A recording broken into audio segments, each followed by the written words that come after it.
When a man lives his life behind a mask and suddenly strips it away, what will he reveal?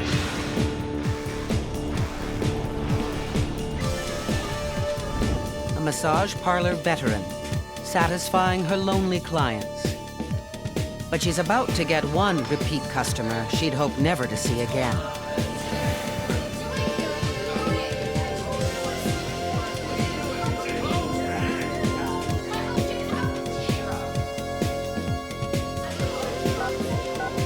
Police receive her frantic call.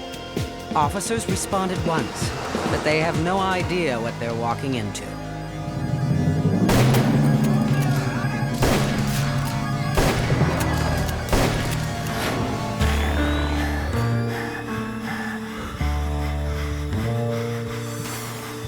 In true crime, investigation and conviction may take years. But every detective knows that the crucial clue is always there, somewhere in the first 72 hours.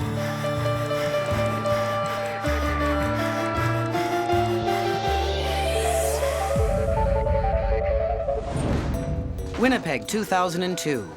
An armed man is holding a hostage in a downtown massage parlor. He's shot at 2 police officers. The one who was hit has escaped, but his partner, blinded by flying glass, is trapped in a room near the would-be killer.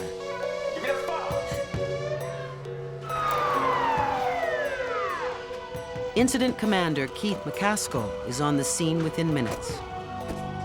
My job at the time was to try to ensure the safety of everybody concerned, the hostages, the suspect, and the police officers. While McCaskill assesses the situation, the hostage taker calls police headquarters. He says his name is Michael. The communications officer keeps him talking. She knows it's vital not to break voice contact. Before he's able to leave headquarters for the scene, crisis negotiator John ORMONDROYD is stopped in his tracks. I'm loading all the equipment onto our vehicle, and I get a call that this guy is on the phone now with our communications center. He's very insistent that he wants to talk to a male police officer, and he wants to talk to them right now.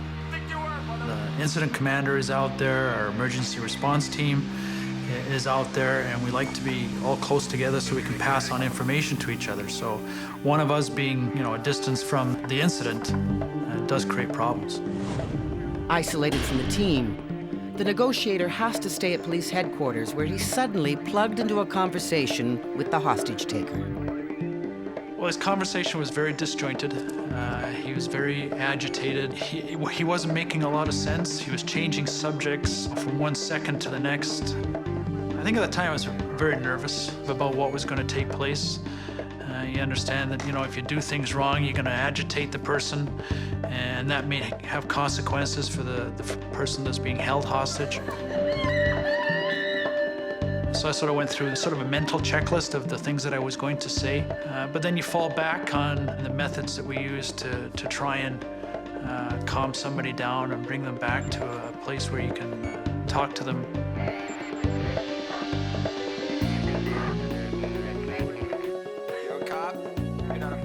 Within the first 5 minutes of talking to Michael, I've asked him, how about we resolve this by putting the weapons down and walking out the door? But obviously he wasn't too receptive to that. Michael seems to be unhinged. The potential for violence is increasing. From his incoherent, aggressive manner, police suspect he is on drugs. And that makes the situation even more dangerous for the hostage. And for the wounded officer still trapped near the gunman. Suddenly, Michael hands the phone over to the hostage. She says her name is Lindsay, and Michael is an ex-boyfriend. She has no idea why he's doing this. Lindsay confirms John ORMONDROYD's greatest fear. She says Michael is going to kill her, then shoot himself. He's told her he's going to die in this room. And we see that a lot in negotiations where the person starts out on one track, but ultimately the thought is they're going to commit suicide. And And this was sort of the worst case scenario that you'd always trained for, and now was here. Negotiator ORMONDROYD is desperate to get to the scene, but he can't simply put Lindsay on hold while he drives downtown. So he remains trapped in the communications center. Because of a different location John was in, he had to get the information, share it verbally with a duty inspector who would telephone myself and explain what was going on. And this happened for a period of time. Well, I think after about 2 hours, this is just getting too complicated, way too complicated. Just as Michael seems to be calming down, ready to talk some more, the line goes dead. I'm actually talking to a hostage taker on a cell phone, and their cell phone dies. The negotiator's position is now critical. No communication with the hostage taker means no chance to talk him down. No chance to find out what he wants. He's dead. And most important, no chance to negotiate a way to get Lindsay and the wounded officer out alive. At the scene, McCaskill has to make a decision.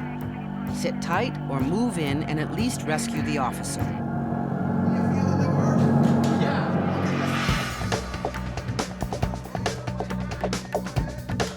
Once the emergency response unit secures the area around the trapped officer, McCaskill orders them to go. The ERU storms in. They meet no resistance. There's no gunfire, no movement from Michael and Lindsay in the next room. Just an ominous silence. Taking the opportunity to rush to the scene, the negotiator arrives at police barricades. Hostage negotiator and crisis commander are finally together.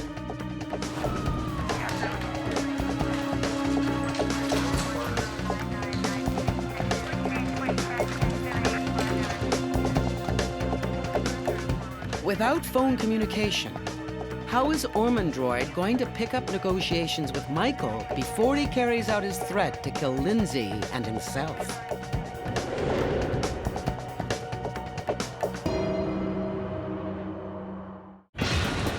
After threatening to kill his hostage and himself, the hostage taker's cell phone has died, cutting the only link police have to the room inside. But crisis negotiator John ORMONDROYD has prepared for this. He told the hostage what to do if they got cut off. But luckily, we'd sort of made arrangements as to what to do if that happened. In an earlier conversation, ORMONDROYD had instructed Lindsay to search for her previous client's cell phone, left behind with his clothes. She finds it. Hostage taker and police are back in voice contact. They know that as a negotiator, I'm the person that is the go-between between him and all these people that are outside with their weapons and their camouflage and all this.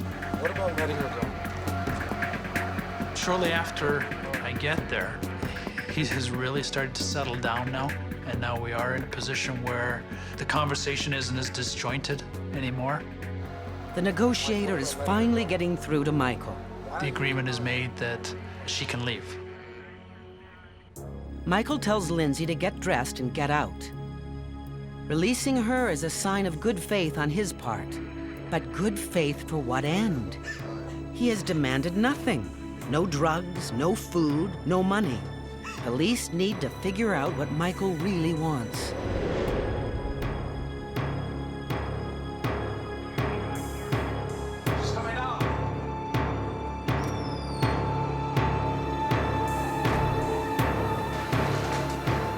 Once police confirm that Michael isn't using Lindsay to lure them into his line of fire, they lead her out to safety. She's let out. He still had his weapons. We still had no intention of going in there as long as he's armed, because we don't want anybody else being hurt, including him. At police headquarters, Detective Jim BLETSKY has been interviewing witnesses from the massage parlor for several hours, trying to get a fix on the hostage taker. Lindsay is brought in for questioning. Processing on him. She was obviously distraught. She was very upset by what had happened. In spite of her condition, Lindsay is anxious to help Detective BLETSKY. I started to just have a general conversation with her about her suspect. She had a relationship with him for 2 or 3 weeks prior to this incident. Lindsay tells the detective that she broke a rule of her trade: never fall for a client. She did, and even took Michael home. One night, she revealed to Michael that she was clairvoyant. When he asked her what she saw in him, Lindsay studied his palm for a moment and said one word: banks. That word triggered an explosion in Michael. Sorry. Lindsay began to fear her new lover. Lindsay says she became really afraid when Michael started acting out bank robberies. She began to think he was crazy, using too many drugs. Within weeks, she'd had enough and broke up with him. It's a strange account. But right now, the detective has more immediate concerns. He needs to know the layout of the room Michael's holed up in, so police can figure how to take him down without any bloodshed.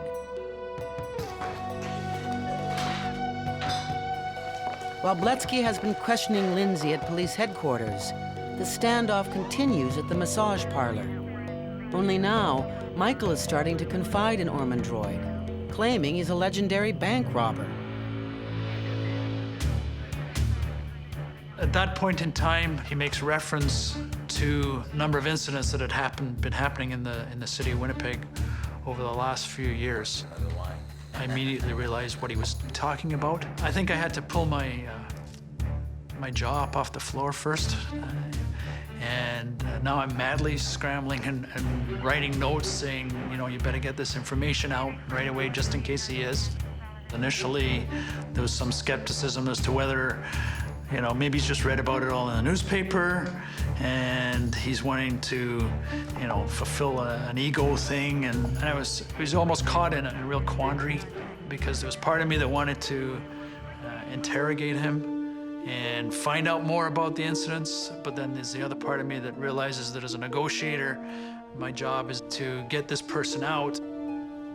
If Michael is who he claims to be, a notorious and elusive robber who has held up banks and armored cars over a period of 7 years, then the police have dangerous work ahead.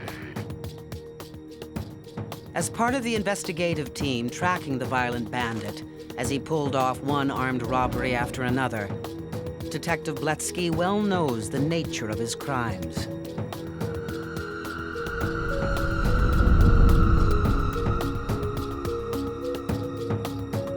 The suspect had started off doing bank robberies unarmed. He then progressed to arming himself with shotguns, handguns, and entering the banks, but not firing any shots. It eventually progressed to the point where the suspect would begin to fire at the guards and wanting to get into a gun battle. What we knew was our suspect was becoming more and more violent, and we knew that we had to do something to stop him before someone was killed. It's been 7 years since his first holdup, and police have no clue as to the bank robber's identity.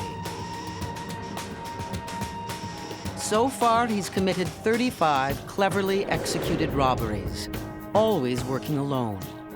Detective BLETSKY doubts that this smart, disciplined loner could possibly be the same man as the coked-out hostage-taker.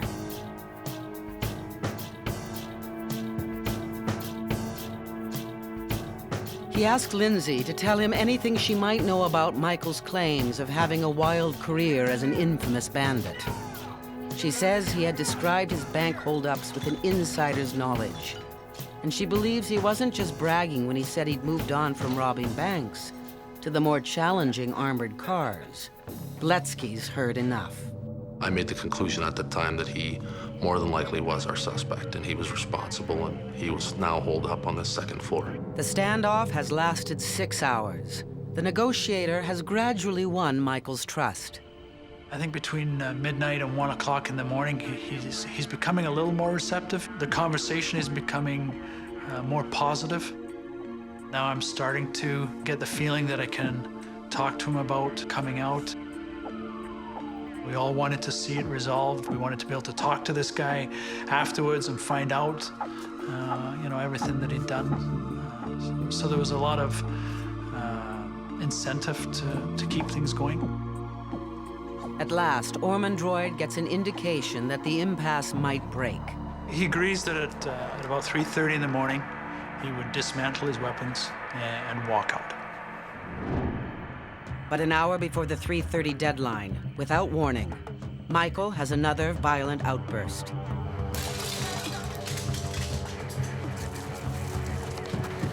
But no shots are fired.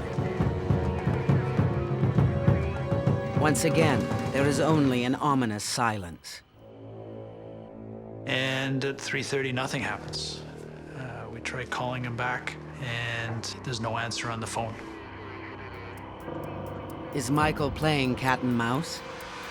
Is he lying in wait for one last blazing shootout with police?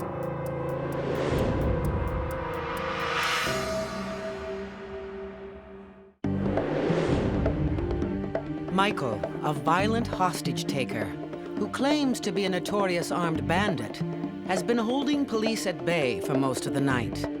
And there's been no sign of surrender, only a deafening silence. We try calling him back, and there's no answer on the phone. It's decided that he isn't going to talk to us again. Incident Commander Keith McCaskill gives the order to take Michael down. After 11 hours of gunfire, threats, and danger, the ERU breaks in to find Michael motionless, asleep. He's taken without a struggle. It's been a flawless operation, but big questions remain. Surprisingly, Michael seems quite pleased to be in police custody. He appears eager to explain what lay behind his violent standoff and why he claims bragging rights to 35 armed robberies over the last 7 years. At the time of his arrest, he was identified to us as Michael David Cernick. He was 32 years of age, essentially educated, well-spoken, came from a good family, just someone that didn't fit into society, someone who wanted to do other things other than jobs like yours or mine. Detective BLETSKY is amazed that this character could be Winnipeg's most daring, legendary armed robber. He was much smaller, a much less imposing figure than what his image would have portrayed earlier. BLETSKY listens as Michael Cernick openly explains how he first got into robbing banks. Why he got started with the robberies is essentially for the adrenaline rush. It was never for the money. It was strictly for seeing if you can do it. There was one particular incident where observed a mother and a couple of young children with her. Right now! And saw the terror in their eyes and decided at that point that he would never put anyone through punishment like that again. As a result, Cernick began targeting armored cars. He felt it was more of a fair fight by going after armed people. Police officers are armed, security guards are armed. Cernick is clearly enjoying telling his story. To convince Detective BLETSKY that his stories are true, he proudly shows him a scar he has from one of the shootouts with an armored car guard. It was a clean entrance and exit wound, narrowly missing his Achilles tendon, narrowly missing his ankle bone. Perfect and only spot probably on his foot that he could have gotten shot and be able to walk away. Detective BLETSKY comes to one conclusion. Michael Cernick is the notorious bandit who has eluded police for 7 years. He was never a suspect. Of the thousands of names that we looked through, he was never looked at. He was never on our list at any point. To confirm his story, BLETSKY has Cernick's DNA compared to blood found at the scene of the armored car robbery 2 years before. It's a match. But one question remains. If he successfully avoided capture for so long, why did Cernick seize a hostage and have such a public standoff with police? He explains he went to the massage parlor intending to kill Lindsay for breaking up with him. He knew he was a somebody, but she was treating him like he was a nobody. He would kill her, and kill himself, and go out in a blaze of glory. But police see a deeper motivation. This whole incident was about him having the opportunity to speak out to the police, to let the police know who he was and what he had been doing over these years. He was cunning, daring, dangerous, and for 7 years had outsmarted police. Now he needed police to acknowledge what a professional he was, to have escaped them for so long. He admired the police, craved their approval, and even admitted he had wanted to join the force. You know who's a cop? You're not a cop. You know, cop. I think that's why he needed to talk to a male police officer, just so that he could brag, I guess, for the lack of a better word, about what had been going on. To continue living without anyone knowing who he really was had driven him crazy. Michael Cernick never went to trial. A hostage to his own demons, he freely confessed to 35 robberies. He had stripped away the mask that concealed his secret life and demanded that someone pay attention to him. He got what he wanted for 11 short hours. And then he was put away, out of sight, out of mind. Sentenced to 23 years in prison.